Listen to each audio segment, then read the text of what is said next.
Siz de bizim güzeller güzeli Süleyya Hanım'ın elinden tutup mektebe aparırdınız. Artık onları yar elinden tutmak vaxtıdır. Ve bir de gözünüzü onda açasınız ki elə günü sabah artık nəvə xilasında əyləşmişsiniz Allah izniyle. O günləri də görmək sizə nisbət olsun. Ve icazənizlə gözəl analar biz sizin simanızda gelen qonaqlarınızı salamlayaq. İlk önce değerli vaxtınızı, zamanınızı bize ayırıp gelmişsiniz. Sevincimize şərik olmağa gelmişsiniz. Hoş gelmişsiniz. Deyir salam sahibi haktır. Hakka salam vereyim. Bu güzel qonaqlar əyləşən taxta salam vereyim.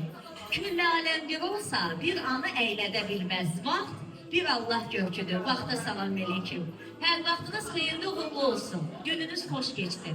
Düzdür, bu günləri biz kız evinin dəvəti ilə buradayız. Ama kız anası icazənizlə bəy anasından başlayaq. Çünkü oğlan evi bizim məclisimizin qonağıdır. Qonaq da bizim başımızın tacıdır. En əfsus da evimizə gələn qonaq qaynana olanda onun yeri bir başka olur. Ona göre de güzel qaynanamız. Buyurun, bəyimizə gəldiyinizə nə arzu edirsiniz? Hoşbəxt olsunlar, mutlu olsunlar. Həmişə bir-biri başlasınlar. Sevsin. Alkışlayalım güzel qaynanamızı.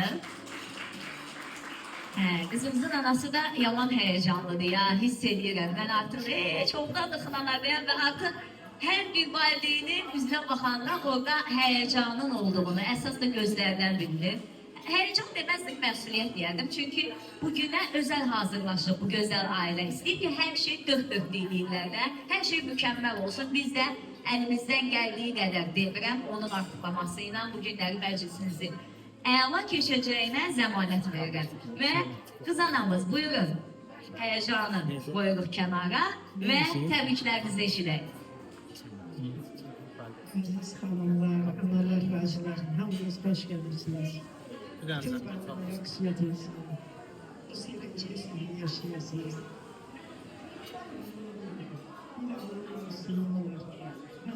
Tabii.